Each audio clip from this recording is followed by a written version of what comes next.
दोस्तों, आज हम बात करने जा रहे हैं दाह संस्कार से जुड़ी कुछ ऐसी बातों के बारे में जिनके बारे में जानकर आपके होश उड़ जाएंगे, क्योंकि ये कुछ ऐसी बातें हैं जो शायद सबको पता नहीं होती। नमस्कार दोस्तों, आपका स्वागत है हमारे channel the haunted earth India में। दोस्तों, अगर आपने अभी तक चैनल को सब्सक्राइब नहीं किया है तो सब्सक्राइब कीजिए द हॉन्टेड अर्थ इंडिया को और बगल में बने बेल आइकन को दबाना बिल्कुल भी ना भूलें, जिससे कि हमारे आने वाले सभी नोटिफिकेशन आपको तुरंत मिलते रहें। भारतीय संस्कृति की कई ऐसी रस्में हैं जिनके बारे में शायद ही हम जानते हैं। हालांकि जीवन में कई ऐसे मोड़ आते हैं जब इन्हें करने और समझने का मौका हमें मिलता है। दाह संस्कार के समय की गई रस्में भी कुछ इसी प्रकार की हैं, जिन्हें हम अपने परिवार के किसी सदस्य के जाने के वक्त ही जान पाते हैं। हालांकि कई लोग इन्हें दकियानूसी भी मानते हैं, मगर हमारे संस्कारों में निहित ये सभी नियम जितने शास्त्र सम्मत हैं उतने ही वैज्ञानिक कसौटी पर भी खरे उतरते हैं, क्योंकि जितने भी दुनिया में धर्म हैं और उसमें जितनी भी मान्यताएं हैं, कहीं न कहीं वो हमारे जीवन में उपयोगी ही हैं। हिंदू धर्म में मृत व्यक्ति के पार्थिव शरीर को शीघ्र जलाने का नियम है। ऐसी मान्यता है कि इस तरह शरीर का कण कण प्रकृति में विलीन हो जाता है, जिससे कई सूक्ष्म जीव भी मृत शरीर में प्रवेश करने से बच जाते हैं और आसपास किसी प्रकार का इन्फेक्शन या रोग भी नहीं फैलता है। इस कारण से ऐसे जीवों के समूल नाश के लिए पार्थिव शरीर को जलाने की प्रथा सदियों से चली आ रही है, जिसके बाद बची हुई राख गंगा या किसी पवित्र नदी में बहाने से मृत व्यक्ति के पाप धुल जाते हैं। ऐसे गरुड़ पुराण के अनुसार आत्मा को शांति मिलती है और अगले जन्म में प्रवेश के द्वार खुलते हैं। अक्सर यह प्रश्न पूछा जाता है कि व्यक्ति की मृत्यु के बाद उसका सर इस दिशा में क्यों रखा जाता है, मृत्यु से पहले इस दिशा में क्यों रखा जाता है। आइए जानते हैं। हमेशा पार्थिव शरीर का सिर चिता पर दक्षिण दिशा की ओर रखते हैं। दरअसल शास्त्रों के अनुसार मरणासन्न व्यक्ति का सिर उत्तर की ओर और मृत्यु पश्चात दाह संस्कार के समय उसका सिर दक्षिण की तरफ रखना चाहिए। ऐसी मान्यता है कि यदि किसी व्यक्ति के प्राण निकलने में कष्ट हो तो मस्तिष्क को उत्तर दिशा की ओर रखने से गुरुत्वाकर्षण के कारण प्राण शीघ्र और कम कष्ट से निकलते हैं।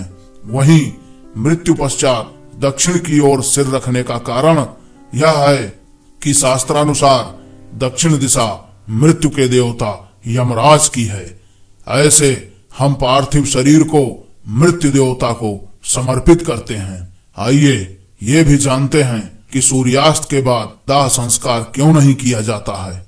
किसी व्यक्ति को मृत्यु किस घड़ी आएगी यह कोई नहीं जानता, क्योंकि अगर व्यक्ति को यह पता चल जाए कि वह इतने तारीख को मरने वाला है तो शायद वह बची हुई जिंदगी भी सुकून से जी नहीं पाएगा, या यूं कहें कि वह जिंदा रहते हुए भी मर जाएगा। मगर हमेशा सूर्यास्त के बाद कभी भी दाह संस्कार नहीं किया जाता है। इस वजह से अगर किसी की मृत्यु सूर्यास्त के बाद हुई है तो उसे अगले दिन सुबह के समय ही जलाने का नियम है। ऐसी मान्यता है कि सूर्यास्त के बाद दाह संस्कार करने से मृतक की आत्मा को परलोक में भारी कष्ट सहना पड़ता है और अगले जन्म में उसे किसी अंग में दोष भी हो सकता है। इन्हीं कारणों से सूर्यास्त के बाद दाह संस्कार करने की मनाही है। यह भी सवाल लोगों के मन में उठता है कि पार्थिव शरीर की परिक्रमा क्यों की जाती है। जानते हैं हम लोग इसके बारे में भी। दाह संस्कार के समय प्रायः आप देखते हैं कि संस्कार करने वाला व्यक्ति छेद वाले घड़े में जल लेकर चिता पर रखे पार्थिव शरीर की परिक्रमा करता है, जिसके अंत में पीछे की ओर घड़े को गिराकर फोड़ दिया जाता है। ऐसा मृत व्यक्ति के शरीर से मोह भंग करने के लिए किया जाता है। हालांकि इसके पीछे दार्शनिक रहस्य भी छिपा हुआ है।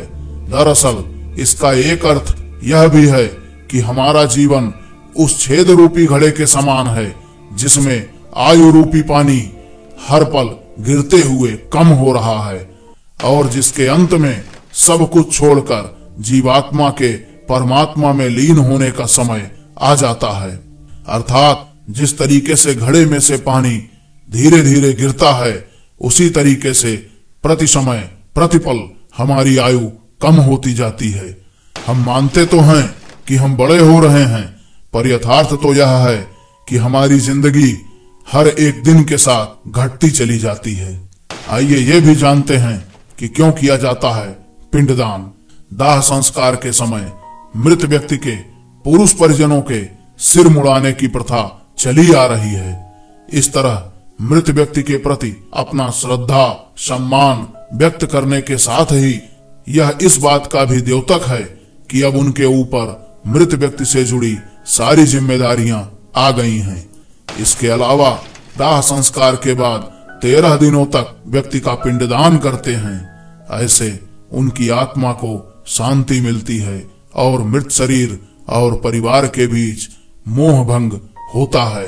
अर्थात जो लगाव बना हुआ होता है वह धीरे धीरे दूर होता है। हिंदू धर्म में मृत्यु को शोक न मानकर मोक्ष प्राप्ति की संज्ञा दी जाती है। इसलिए जिसे पूरा जीवन व्यतीत करने के बाद मृत्यु आती है उन्हें मुक्ति प्राप्ति हुई कहा जाता है। आइए यह भी जानते हैं कि मृत्यु भोज क्यों दिया जाता है। भारतीय वैदिक परंपरा के 16 संस्कारों में दाह संस्कार सबसे अंतिम संस्कार है। इसके अंतर्गत कपाल क्रिया, पिंडदान के अलावा घर की साफ सफाई भी शामिल है। कपाल क्रिया के ऊपर हमने एक वीडियो पहले ही बना रखा है। यदि आपको जानना है तो आप हमारे वीडियोस में जाकर के इसे देख सकते हैं और इस वीडियो का लिंक डिस्क्रिप्शन में भी आपको मिल जाएगा। आइए आगे जानते हैं। चूंकि सबसे अंतिम संस्कार होने के कारण बाकी सभी कर्मों को करने के बाद एक पीपल के वृक्ष के नीचे पूजन, पिंडदान आदि होता है।